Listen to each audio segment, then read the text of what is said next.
10 years ago, the first-person shooter landscape was dominated by games set during the Second World War. Brothers in Arms, Medal of Honor and Battlefield were all hugely successful titles, but Call of Duty was considered to be the gold standard. It set the bar for storytelling and addictive multiplayer, not just for games set in World War II, but for first-person shooters in general.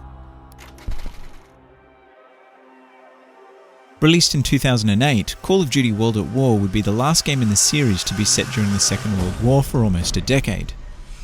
Despite a mixed reception from fans at launch, primarily due to World War II fatigue, it's still generally looked back on as one of the better Call of Duty titles.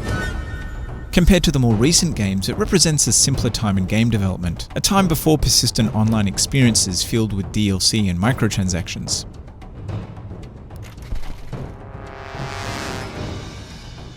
In 2017, Call of Duty World War II would return to the setting that had propelled the series into the mainstream. It isn't a remake, a reboot, or even a sequel to World at War. It could be seen as the spiritual successor though, because it shares many similarities. With Call of Duty World War II being positioned as a return to the series' roots, it offers us an opportunity to see how far the franchise has come in the 9 years since World at War. So how do these two titles compare? Does a decade of refinement to Call of Duty's formula and a shiny new facelift make World War II a superior game? Or is World at War still the definitive World War II Call of Duty experience?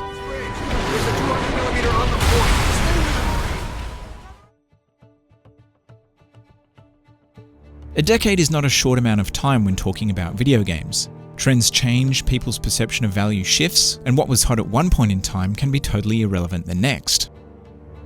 World at War is often remembered as being one of the most innovative and unique Call of Duty titles in the series. It has a gritty, serious tone, vehicles in the multiplayer, and it introduced us to Nazi zombies. But times change. What people expect from a game now is not the same as it was back in 2008. Take features for example. Some which might not have even existed back then have become extremely important, while others, even those once considered essential, can be completely unnecessary.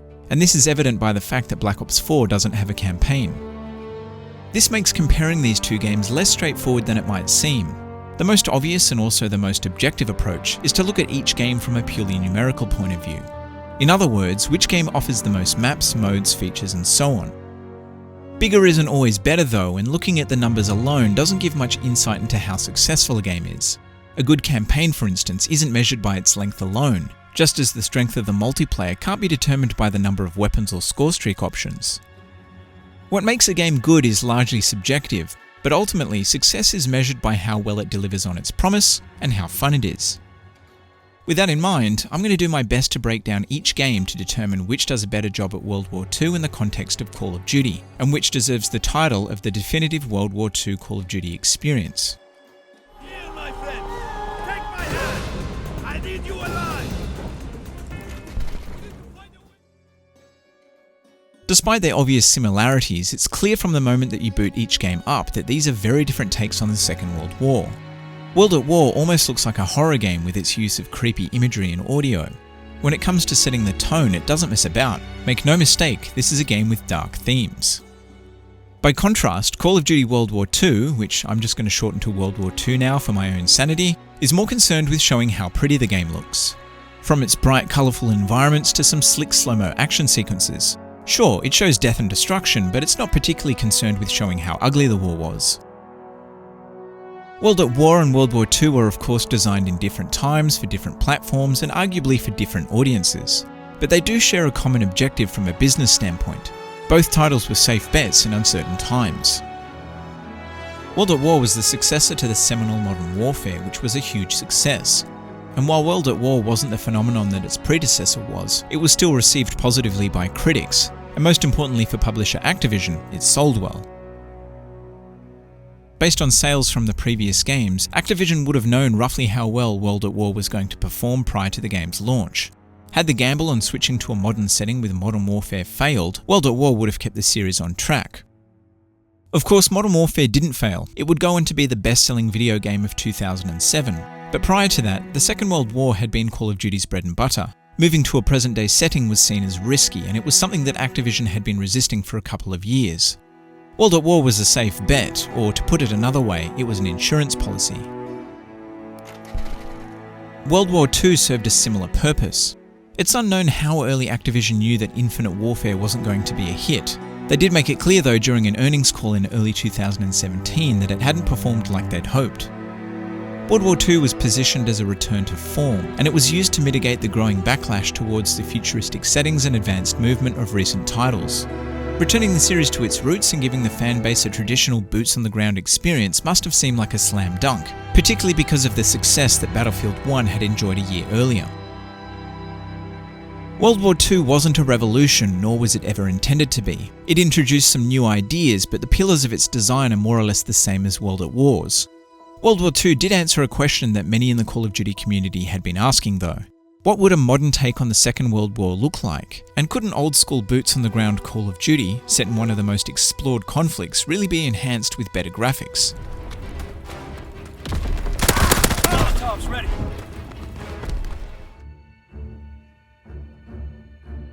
World at War and World War II's campaign share a lot in common. Unlike many of the games that would follow, they have simple narratives that focus on just a handful of soldiers. World at War splits its campaign into two main parts. One follows the United States Marine Corps in the Pacific Theatre, while the other focuses on the conflict in Europe from the Russian perspective. What's refreshing about these two stories, even by today's standards, is that they cover theatres of the war not typically given a lot of attention in pop culture. Both of these stories are dark, with the dehumanization of war and the unthinkable loss on both sides being central themes. In other words, World at War isn't afraid to show you some pretty messed up shit to get its point across. You see actual footage from the war, of tragic circumstances, dead bodies, and people being treated like animals. The type of stuff that you rarely see in AAA titles anymore. Games are still violent and dark, maybe even more so than ever, but it's always simulated or stylized violence. World at War's graphic depiction of war and its use of real imagery is intended to make you feel uncomfortable. It's designed to give you context and provide motivation for your character's actions. World War II's campaign, on the other hand, plays it very safe, rarely touching on the darker themes explored in World at War, let alone showing actual footage of Hitler. It does attempt to show the impact the war had on civilians, as well as lightly touching on issues such as segregation. It never goes all in on any of these topics though, and as a result it fails to do them much justice. Maybe this is a sign of the times and a problem with mainstream gaming at large, but World War II's campaign doesn't take many risks. For example, it's a story about brotherhood told from the American white male perspective. And before you accuse me of drinking the SJW Kool-Aid and demanding diversity over authenticity, I'm simply highlighting this because it's a cliché. There's nothing wrong with this type of story. It's a side of the war with lots of important stories to tell, but it's a perspective we've seen countless times before. I think any medium which covers the Second World War has an obligation to remind and educate us of the horrible things that happened. Telling untold stories is important, not only because it helps broaden our understanding of the impact this war had on the world, but also because it makes it more interesting to play. World War II's campaign falls short in this department, and it never really communicates how brutal this war was. At least, not in the same way that World at War does.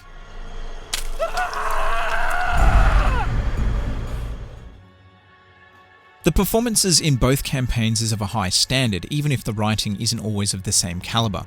World War II benefits from some impressive visuals and pre-rendered cutscenes, but it's World at War that steals the show, with both Kiefer Sutherland and Gary Oldman lending their voices to two of the main characters. Josh Duhamel and the cast of World War II do a fine job with what they're given, but it's a pretty tough act to follow. It's not just the story and tone that World at War's campaign tackles with more bravado. It has more freedom and innovates in ways not replicated in the franchise since. You can play through the campaign in co-op, for instance, either 2-player split screen or up to 4 players online. You even earn XP for the multiplayer in co-op by completing certain objectives. This provides an excellent incentive for players who would normally stick with the one mode to try out other areas of the game. Level design in World at War, while still being predominantly linear, has branching paths. It doesn't radically change how each mission plays out, but it does give you a sense of control, and it helps the campaign feel slightly less on rails. In addition, it encourages experimentation, and it gives you a good reason to play through it multiple times. World War II also has some open level design that encourages exploration. It doesn't provide quite the same degree of variety that World at War's branching paths do, but it does make completing objectives feel less systematic. Another similarity is that both games offer moral choices. World War II's come in the form of objectives called heroic actions. These include a variety of different tasks, such as dragging fallen squad members to cover. There isn't a penalty for not completing these actions other than not completing the mission 100%.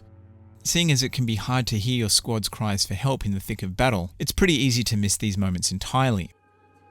World at War's moral choices are, unsurprisingly, far more confronting. In one of the more intense sequences, you're given the instruction to shoot some unarmed German soldiers. If you decide to spare them, your squad members incinerate them with Molotov cocktails. So whether you like it or not, you're forced to witness an inhumane act of violence. It serves as a grim reminder that both sides were guilty of evil, and this is a theme that you come across constantly during World at War's campaign. It's only cruel to prolong an animal's suffering.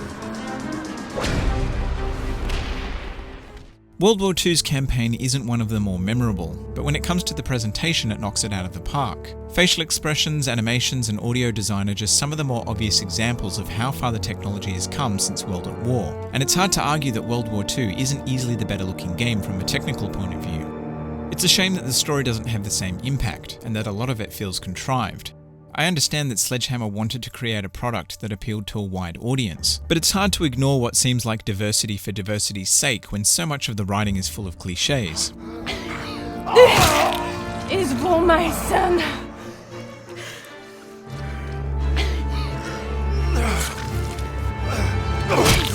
This is for me. Vive la résistance. World War II might be the more realistic looking out of the two games, but World at War delivers a more authentic and unique view of the war. They both offer a similar level of freedom, but World at War gives you more meaningful options to experience the campaign and more reasons to play it again.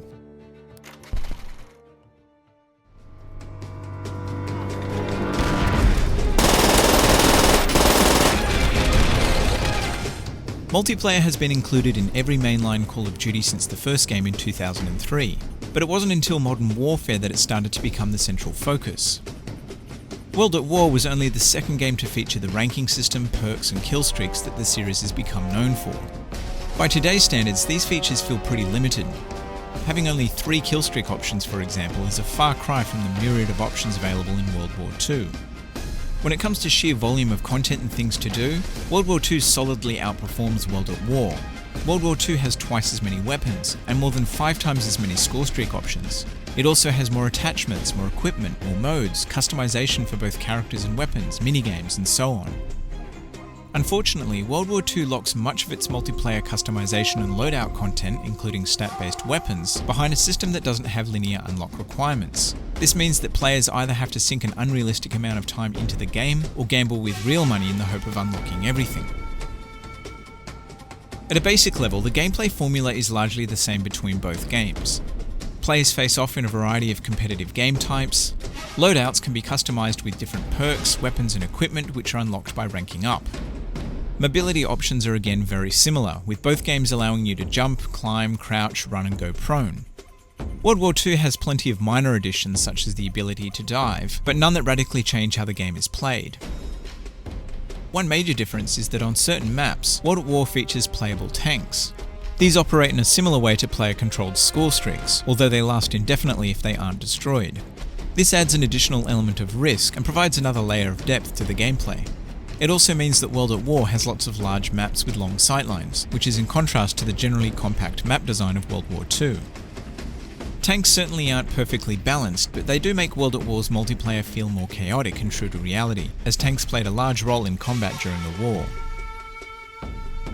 Another significant difference is the absence of character customization in World at War. You can slightly control your character's appearance with your loadout choice, but this only really modifies clothing. World War II, on the other hand, has a multitude of outfit customization options, as well as the ability to choose skin color, gender, and facial features. Sledgehammer said that they opted to focus on inclusivity over facts and historical accuracy. They designed the multiplayer to include avatar options that everybody could relate to. This doesn't affect the core gameplay, but it has been a point of contention. Some players have complained that being able to choose skin color and gender makes it less enjoyable, as it can create unrealistic scenarios. Although this isn't a universally shared opinion, it is objectively less faithful to historical facts, and potentially makes World War II's multiplayer less immersive for some players.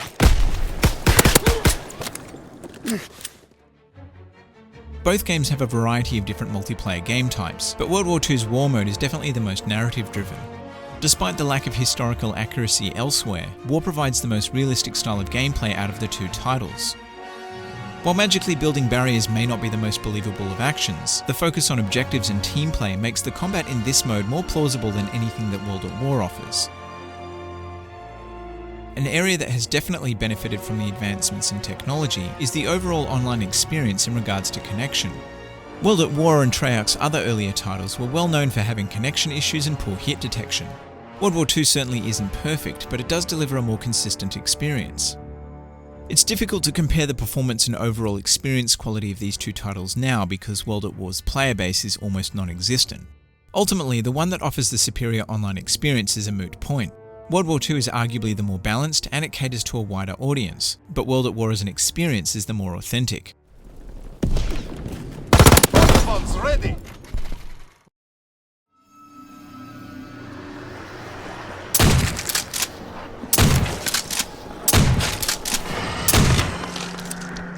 World at War was the first Call of Duty game to have a zombies mode. In fact, it almost didn't make it into the game at all. It wasn't part of the original scope, nor was it discussed with Activision or even the studio heads prior to any development work starting. Some of the dev team had been experimenting with the new co-op features created for the campaign in their spare time. This type of R&D work isn't unusual in development teams, except in this case they didn't really have the time to be working on side projects as World at War was already behind schedule. Thankfully for us though, both the studio heads and the executives at Activision saw its potential and it was greenlit. World at War's Nazi Zombies is unsurprisingly the most bare-bones version of this mode in the franchise. With only one map by default and no story, this is a pretty focused experience. It originally needed to be unlocked by completing the campaign, but due to its popularity it was patched into the main menu shortly after launch. Just like the campaign, Nazi Zombies can be played solo with 2 players split screen or up to 4 players online. It retains the dark tone of the campaign, but it adds a layer of tongue-in-cheek humour and arcade mechanics. The concept is simple. You start off with only a pistol and your goal is to stay alive as long as possible. By boarding up windows and killing zombies you earn points, which can be spent on better weapons and unlocking new areas. How well you perform is measured by the number of waves you survive and also your score. This mode is never ending, unlike the more structured and narrative versions which would follow in both the DLC and also in later games.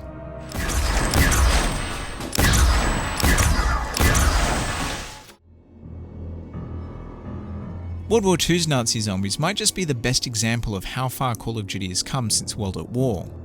While it shares the same name and isn't radically different in its formula, the number of options, weapons, levels and complexity dwarfs what was on offer in the original. Gameplay has a larger emphasis on teamwork than in previous installments. Players choose from 4 different classes that each serve a particular role and have unique equipment. In addition, classes allow players to customize their loadouts, including the ability to equip perks. World War II's Nazi Zombies also includes a detailed story and characters. There are hidden objectives too that reward devoted players with additional story and Easter eggs. Purists might argue that the simplicity of the original is still the best, but from a pure content replayability standpoint, World War II is easily the more complete game. World War II also has more substance as it builds on the mythos of Nazi wartime experiments with the occult. Damn timer! He set the switch! Look out!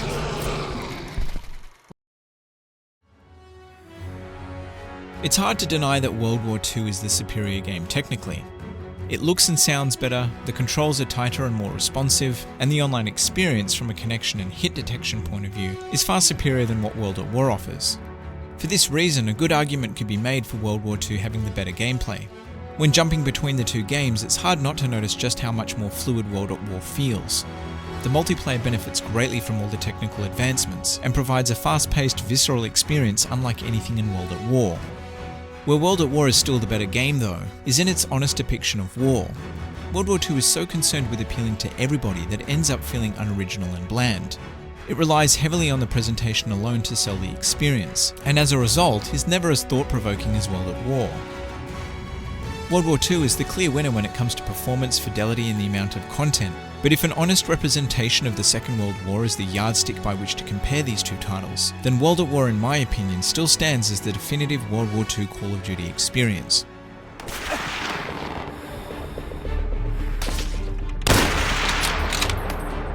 He's using the burning truck for cover!